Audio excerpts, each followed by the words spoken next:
Dear students, wish you a very good morning and warm welcome to my next class based on correct usage of words part 2. Part 2 में हम कुछ ऐसे phrases की चर्चा करेंगे जिनको हम यूजुअली गलत लिखते हैं या गलत पढ़ते हैं, गलत सुनते हैं. इन फ्रेजेस को अगर आप सही तरीके से लिखें, ग्रामेटिकली करेक्ट यूज करें, तो आप अपनी लैंग्वेज को, अपनी स्किल को इंप्रूव कर सकते हैं. आइए अब हम कुछ फ्रेजेस की बात करते हैं. White hair, white hair, black hair, white hair. White hair के स्थान पर हमें व्हाइट की जगह पे ग्रे हेयर यूज करना चाहिए, नॉट व्हाइट हेयर. उसके बाल सफेद हो गए हैं, इसके लिए हम व्हाइट हेयर फ्रेज का यूज ना करके हम यूज करें grey hair. His hair has grown grey. Next is miles after miles. मैं चलता गया मील दर मील. Miles after miles. यहां पर इसको हम प्लूरल यूज नहीं करेंगे, हम लिखेंगे mile after mile. Step after step. Steps after steps नहीं, step after step, mile after mile. With bag and baggage. वो बैग और बैगेज के साथ आया, उसके सहित आया, इसके लिए आपको विद लगाने की आवश्यकता नहीं है. बैग एंड बैगेज ये फ्रेज अपने आप में इसका मतलब है सारे सामान सहित. Bag and baggage. Use bag and baggage instead of, in place of with bag and baggage. Good in studies. Mr. Mohan or my students are good in studies. अगर हम किसी एक्टिविटी की बात करते हैं और कोई भी उस एक्टिविटी में बहुत अच्छा है, तो हम यहां पर डायरेक्टली हिंदी से इंग्लिश में ट्रांसलेट नहीं करेंगे, मे को इन नहीं लिखेंगे. हिंदी में हम कहते हैं वह पढ़ाई में अच्छा है, वह खेल में अच्छा है, वह तीरंदाजी में अच्छा है, ऐसा हम कह देते हैं. परंतु जब हम इसको इंग्लिश में ट्रांसलेट करें तो हमेशा गुड के बाद एट का यूज करेंगे, इन का नहीं. He is very good at studies. Good at any activity. Preposition के एरर में भी इस तरीके का प्रेपोजिशनल एरर पूछ लिया जाता है, आपको ध्यान रखना है. he is, she is good at any activity. इसी प्रकार से bad in studies. some students are bad in studies.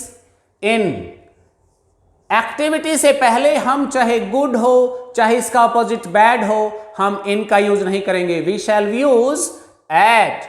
he is bad at studies. some students are bad at studies. They are good at games, but they are bad at studies. In hurry.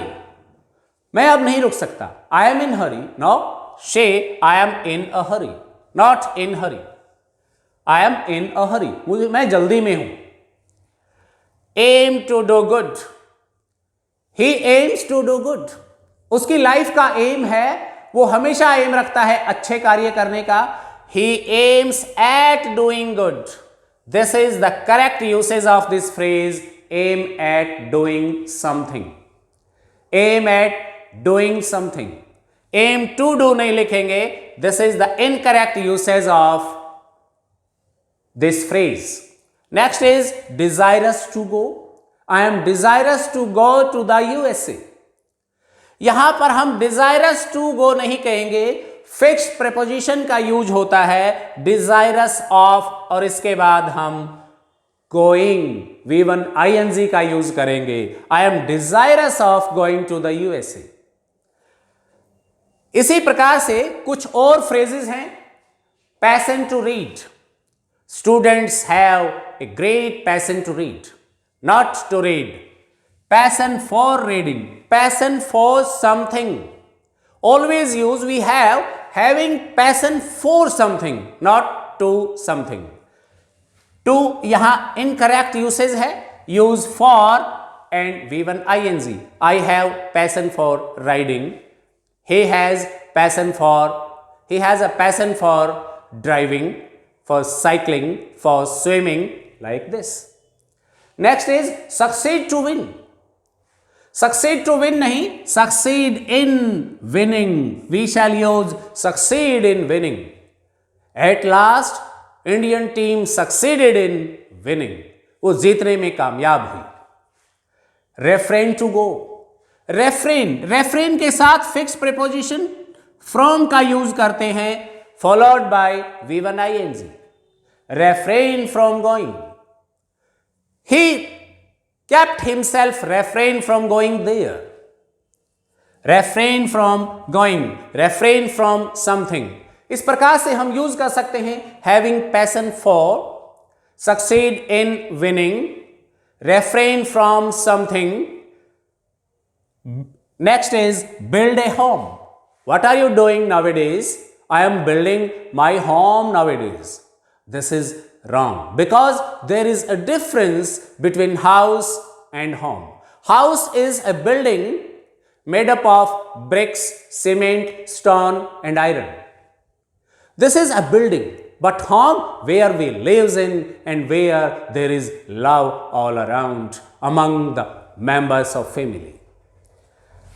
I am building a house, not home. I am building a house nowadays. Describe about. The poet, कई बार ये phrase हमें question का answers लिखते समय लिखना पड़ता है. The poet has described about, और ये फ्रेज हम यूजुअली पाते हैं. लेकिन this is incorrect usage of this phrase. Describe अपने आप में ही एक वर्ड है जिसके लिए अबाउट की आवश्यकता नहीं है. It does not take about as preposition after it. Use describe. The poet has described. This is sufficient, not about. In this way you can learn the correct usage of some grammatical phrases of English language.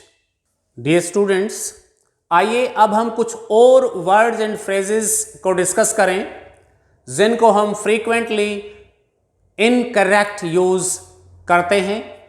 इस incorrect use को avoid करने के लिए आइए हम सीखें ये phrases और the correct usage of certain phrases. Cook bread. Bread के साथ कभी भी कुक वर्ड का कॉम्बिनेशन, कुक वर्ब का कॉम्बिनेशन नहीं होता. We bake bread. We bake pieces of bread, not cook. Cook और bake में फर्क है. Bake के साथ बेकरी आपने नाम सुना होगा जिसमें बिस्किट्स, ब्रेड वगैरह मिलती हैं. वहां पर उनको हम बेक वर्ड का यूज करते हैं. Bake bread, not cook bread. We cook our food. Next is discuss about. Don't use the preposition about after discuss. Discuss is itself sufficient. Let us discuss. और फिर हम कोई टॉपिक का नाम ले सकते हैं. Let us discuss correct usage of words. Not let us discuss about. Describe और discuss. इसके साथ हम यूजुअली about लगा देते हैं जो हमें नहीं लगाना है. Discuss और describe. Use discuss. Next, drink tea. Tea चाय पीने के लिए कई बार देखा गया है. He drinks tea. No, don't use drink with tea, use take tea. And in case of preparation don't use make tea, prepare tea. In the same way give a speech. Our Prime Minister gave a speech. This is the wrong usage. The word give, the verb give does not match with the word speech. So, deliver a speech. Our Prime Minister delivered a speech yesterday. Next, give goodbye. Never use give goodbye. Say bid goodbye. Bid farewell. Next, give examination. Where are you going? I am going to give examination. I am going to give exam. Never use the word give in case of examination. Use take examination. हम examination question paper देते नहीं हैं, हम लेते हैं, हम तो उसके आंसर्स देते हैं। We take exam, I am going to take exam, कोई भी एग्जाम हो उसका आप नाम लिख सकते हैं। या फिर आप कहिए I am going to appear at exam, appear at examination, और I am going to sit for examination, क्योंकि हमें वहां कुछ समय बैठकर वो एग्जामिनेशन देना होता है। हिंदी में एग्जामिनेशन देना बेशक हम बोलते हैं, लेकिन उसके लिए आप गिव वर्ब का यूज नहीं कर सकते, because there is no direct translation from Hindi to English, one word by word. एक एक शब्द की शब्द से ट्रांसलेशन हम नहीं कर सकते। ये फ्रेजेस सभी लैंग्वेजेस में अलग अलग होते हैं, किसी के साथ कुछ सर्टेन वर्ड्स का यूज होता है, कहीं नहीं होता। इसी प्रकार से we shall never use I am going to give exam, I shall use I am going to take exam, I am going to sit for exam, और I am going to appear at examination. Next is make a lecture. I am going to make a lecture on this topic. No, I am going to deliver a lecture.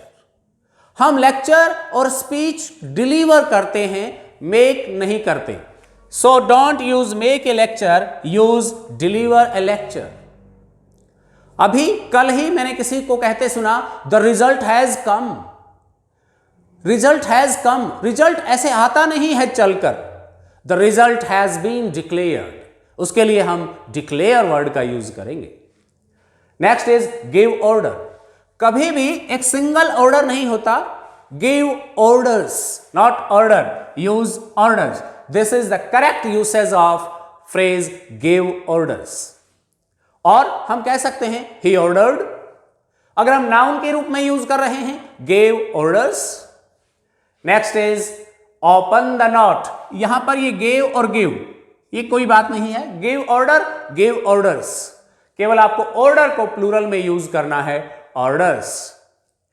Open the not, कहीं कोई गांठ लग जाती है, उसको खोलने के लिए हम कभी भी, क्योंकि हिंदी में खोलने के लिए तो ओपन का ही यूज करते हैं, open the window, open the door, लेकिन किसी नॉट को खोलने के लिए हम कहेंगे अनटाई द नॉट, गांठ को खोलना, अनटाई करना। टाई मीन्स गांठ लगाना, अनटाई खोलना। Pray God, I am praying God, not I am praying to God. हम भगवान से प्रार्थना करते हैं, I am praying to God, not pray God. Next is speak a lie. Speak a lie is the wrong और incorrect usage of the phrase speak a lie. Lie is not spoken, lie is told. So tell a lie instead of speak a lie. Next is take out one's shoes. Take out one's shoes. Take out नहीं, take off. Take off one's shoes. जूते उतारना. Take off. A certain specific affix preposition taking off something. Next, to steal in examination. Examination में चोरी करना. This is the incorrect usage. In case of examination, we shall use to cheat in examination, or to copy in examination, or using unfair means in examination. आपने UMC का नाम सुना होगा, कई बार board exam में आपने सुना होगा कि फला फला बच्चे का UMC बन गया। UMC से मतलब क्या है? Unfair means case. एग्जामिनेशन में उसने अनफेयर मीन्स का प्रयोग किया, अनुचित साधनों का प्रयोग किया, पर्ची का प्रयोग किया, नकल का प्रयोग किया। हम ये नहीं कह सकते कि स्टील इन एग्जामिनेशन, हम कहेंगे to copy in examination, to cheat in examination, और to use unfair means in examination. इस प्रकार से यदि आप इन फ्रेजेस के इनकरेक्ट यूसेज से बचेंगे और इनके यूसेज को करेक्ट करेंगे, करेक्ट यूसेज ऑफ वर्ड्स को अपनी राइटिंग, रीडिंग और स्पीकिंग स्किल में यूज करेंगे, you will be a fluent speaker of English language और a good learner of English language. Thank you very much.